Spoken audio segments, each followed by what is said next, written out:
أعوذ بالله من الشيطان الرجيم بسم الله الرحمن الرحيم بسم اللہ الرحمن الرحیم۔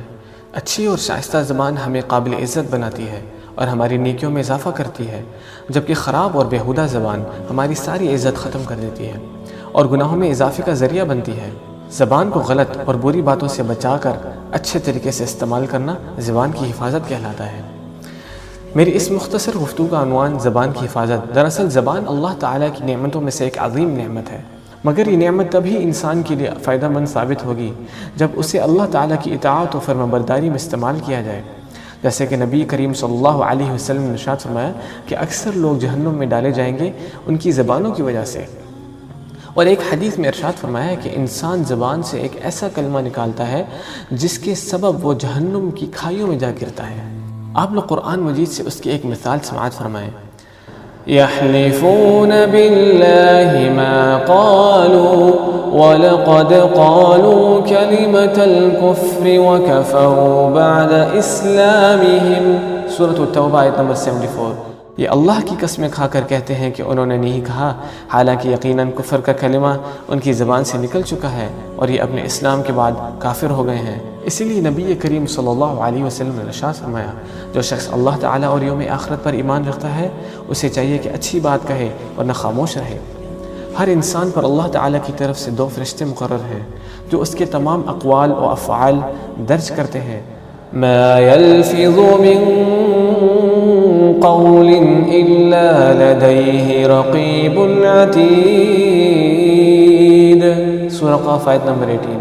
انسان منہ سے کوئی لفظ نکال نہیں پاتا مگر کہ اس کے پاس نگہبان تیار ہے۔ قولہ تعالی وَإِنَّ عَلَيْكُمْ لَحَافِظِينَ كِرَامًا كَاتِبِينَ، سورۃ الانفطار۔ یقیناً تم پر نگہبان عزت والے یعنی کرامن کاتبین لکھنے والے مقرر ہیں، اور قیامت کے دن اس کی کتاب اس کے سامنے کھول دی جائے گی۔ فرمایا وَكُلَّ إِنسَانٍ أَلْزَمْنَاهُ طَائِرَهُ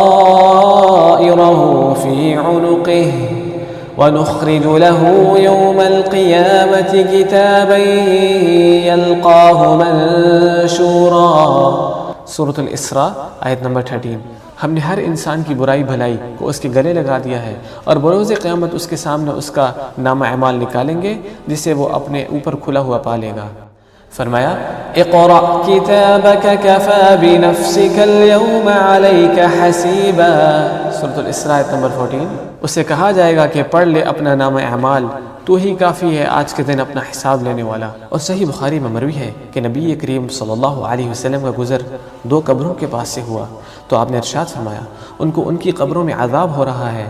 ان میں سے ایک پیشاب کے قطروں سے اجتناب نہیں کرتا تھا اور دوسرا چغل خور تھا، اور آپ جانتے ہیں کہ چغلی زبان کی آفات میں سے ہے۔ اسی طرح اللہ تبارک و تعالیٰ نے قرآن مجید میں کفر و شرک کے علاوہ دیگر بہت سارے گناہوں کا تذکرہ فرمایا ہے، مگر کسی کے مرتکب پر لعنت نہیں کی گئی، مگر جھوٹ جس کا تعلق بھی زبان کے ساتھ ہے اس کے مرتکبین پر بھی لعنت کی گئی۔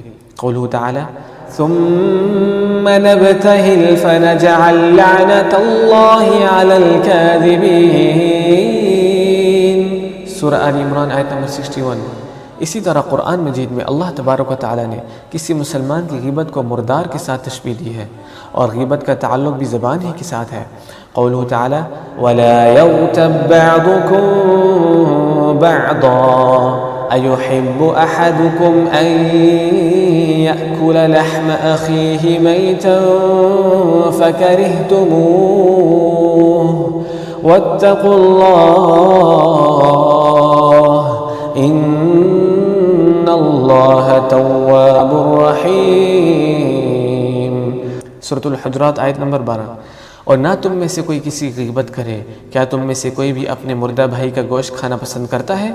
تم کو اس سے گھن آئے گی، اور اللہ سے ڈرتے رہو، بے شک اللہ توبہ قبول کرنے والا اور مہربان ہے۔ اور نبی کریم صلی اللہ علیہ وسلم نے ارشاد فرمایا، مجھے کچھ ایسے لوگ دکھائے گئے جن کے تانبے کے ناخن ہیں، جن سے وہ اپنا گوشت نوچ نوچ کر کھا رہے ہیں۔ جب میں نے دریافت کیا تو مجھے بتلایا گیا کہ یہ وہ لوگ ہیں جو دنیا میں لوگوں کا گوشت نوچ نوچ کر کھایا کرتے تھے، یعنی غیبت کیا کرتے تھے۔ اس لیے دوستو ہمیں چاہیے کہ ہم اپنی زبانوں کی حفاظت کریں، اچھی اور پاکیزہ گفتگو کریں، لغو یعنی فضول اور بری گفتگو سے اپنی زبانوں کو پاک رکھیں۔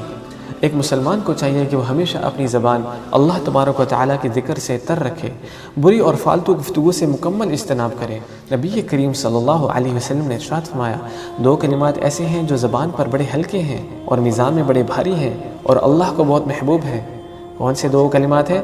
سبحان اللہ و بحمدہ، سبحان اللہ العظیم۔ کہا جاتا ہے کہ اگر کوئی اپنی بات دوسروں کو سنانا چاہتا ہے تو اسے چاہیے آہستہ بولے۔ آہستہ بولنے والے کی بات کو لوگ توجہ سے سنتے ہیں، جبکہ زور سے بولنے والے کی بات کو سننے کے لیے کسی خاص توجہ کی ضرورت نہیں، اور بلند آواز کانوں کو ناگوار گزرتی ہے۔ اللہ تعالیٰ نے گدھے کی مثال دے کر سمجھایا کہ چیخ چیخ کر بولنا ناپسندیدہ بات ہے۔ فرمایا وَقْصِدْ فِي مَشْيِكَ وَاغْضُضْ مِن صَوْتِكَ إِنَّ أَنكَرَ الْأَصْوَاتِ لَصَوْتُ الْحَمِيرِ۔ ترجمہ، اپنی چال درمیانی رکھو اور اپنی آواز کو نیچا رکھو، بے شک ناپسندیدہ ترین آواز گدھے کی آواز ہے۔ رسول اللہ صلی اللہ علیہ وسلم نے ارشاد فرمایا کہ جو شخص اپنی زبان اور اپنی شرمگاہ کی حفاظت کی ضمانت دے، میں اس کے لیے جنت کی ضمانت دیتا ہوں۔ رسول اللہ صلی اللہ علیہ وسلم نے فرمایا، کبھی کبھی بندہ بغیر سوچے سمجھے ایسی بات کہہ جاتا ہے کہ جو اس کی ہلاکت و تباہی کا سبب بن جاتی ہیں۔ سورہ قصص میں ارشاد ہوا، وَإِذَا سَمِعُوا اللَّغْوَ أَعْرَضُوا عَنْهُ، اور جب بےہودہ بات کان میں پڑتی ہے تو اس سے کنارہ کر لیتے ہیں۔ يَوْمَ تَشْهَدُ عَلَيْهِمْ أَلْسِنَتُهُمْ وَأَيْدِيهِمْ وَأَرْجُلُهُمْ بِمَا كَانُوا يَعْمَلُونَ، جس دن مجرموں کو اپنی زبانیں، ہاتھ اور پاؤں ان کی کرتوت سے متعلق ان کے خلاف گواہی دیں گے۔ سورہ نور آیت نمبر 24۔ زبان کو گندا اور انتہائی غلیظ کرنے والی باتوں میں سب سے زیادہ مکروہ اور ناپسندیدہ خرابی گالی گلوچ کرنا ہے۔ کچھ نادان لوگ غصے میں آ کر گالیاں بکنا شروع کر دیتے ہیں، جس سے کسی دوسرے کا تو کچھ نہیں بگڑتا بلکہ خود انہیں کا نقصان ہوتا ہے۔ ایسے لوگوں کی کوئی عزت نہیں کرتا، اچھے لوگ ان کو اپنے درمیان آنے نہیں دیتے، ان سے کوئی دوستی کرنا تو دور کی بات، ان سے منہ لگنا بھی پسند نہیں کرتا۔ ان کے بارے میں یہ سمجھا جاتا ہے کہ یہ اچھے معزز گھرانوں سے تعلق نہیں رکھتے۔